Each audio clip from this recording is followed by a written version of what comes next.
How you doing, guys? This is Joe with LVV HVAC.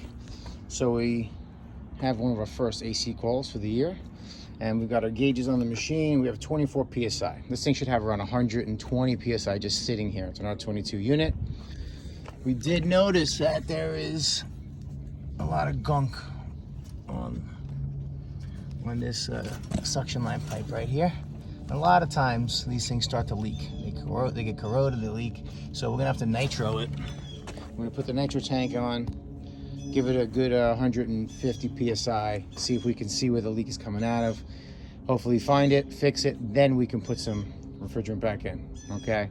So we can't just dump 5-6 pounds in there, especially with the cost of refrigerant these days, and then hope it's just gonna stay in there, because it's way too much for this repeat customer. All right, so we're gonna first try to find it and see if we can locate it, fix it, give them another season out of it. All right, so we got about 100 and let's see if we can get a good number right there. Okay, 150. We're putting it through the high side. So basically, this nitro here is set at 150. We don't want to put too much pressure on these older R22s and then create a bigger problem. So through here, up into the manifold. I'm only opening this one up over here. It's going into the high side, goes upstairs into the evaporator, comes back down on the fat insulated pipe, and that's the loop right there. Okay, very good. Into the high side, out of low side. But now let's get you some pictures. Look at that. Can you see it? I think you got it. You see the bubbles? All right. It a lot of times happens right at that bend of the arm. Okay. See, that's the right above that white disc is the low pressure control. Okay, so that's to protect the compressor if it goes.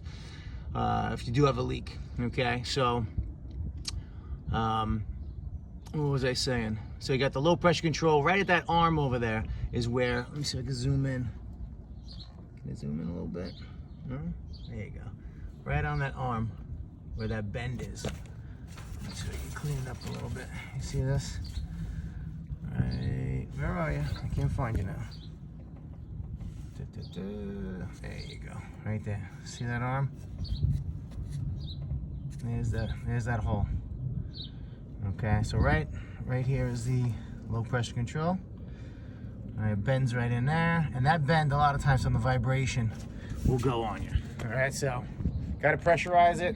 You got to see where it is, because you can't just be dumping refrigerant. You want to be a good HVAC tech. You want to find the leak, fix the leak, then put the refrigerant in there, okay? But we're not just gonna put refrigerant, we gotta do a little evacuation now. So we gotta pull everything out, okay? There's really nothing left in there other than my nitro, so we can just blow that straight out. And then we're gonna solder, evacuate, and then we're gonna put new virgin refrigerant in here, okay? I'll get you some more video. Okay, guys, so we basically took the low pressure control off. All right, because I didn't know if it was a good low pressure control. It was all broken. I didn't want to start leaking somewhere else. So we'll probably get a screw type and maybe put it over here if the customer wants it.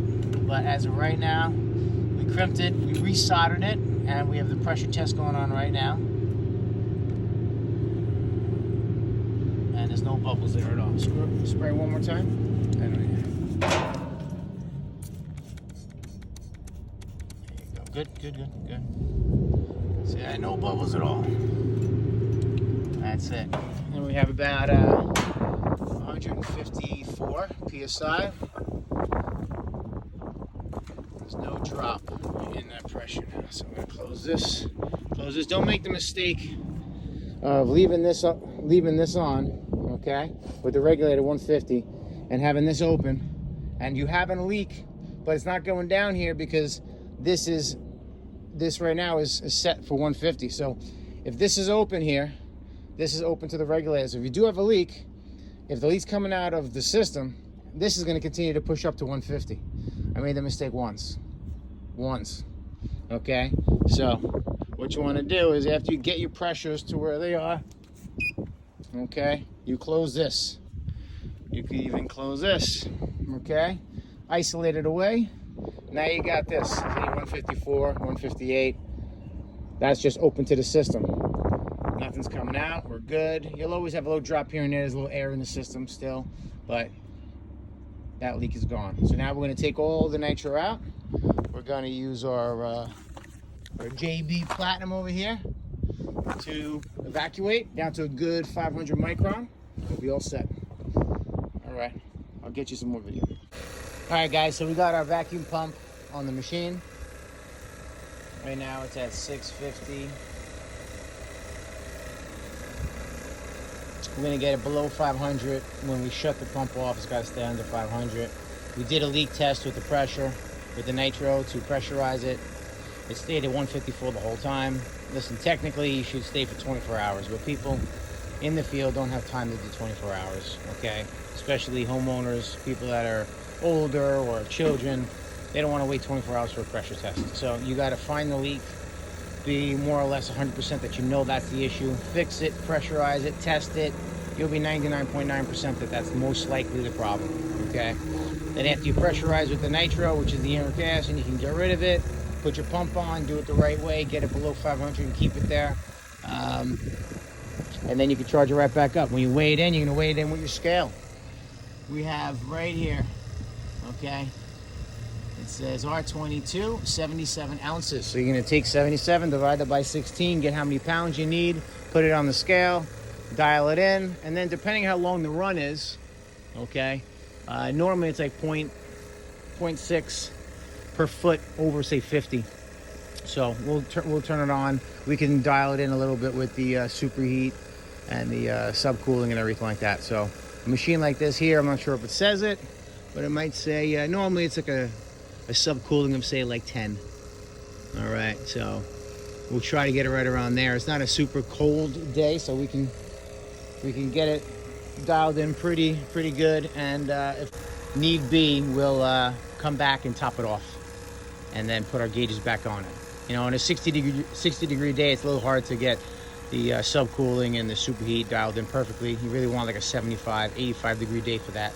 But we always can come back for something like that. But we'll get it basically dialed in, and we'll make sure we don't put too much in because we don't want it to slug back and have no superheat. Very important, guys. So I'll get you a little video when we're actually putting the refrigerant in. All right, guys. So what we did was, I'm sorry, I had a delivery come. I couldn't show you putting in the refrigerant. But basically, we put 4 pounds, 10 ounces into the system. It's about 4.8 ounces. The line is less than 25 feet, so it doesn't need really any more. Because 77 divided by 16 gives you the 4.8 ounces. You actually end up giving them 4.10. It's totally fine. Machine is running. Everything's on. We got a 180 head pressure. 53 is a little cooler of the day. All right, our superheat is going to, like I said, there's really no load, so the superheat's going to be low. And our subcooling is 11, which is more or less right spot on. Okay, so this job is done. Found the leak with nitro, fixed the leak, pressurized it, vacuumed it, and then charged it. All right, see you guys next time.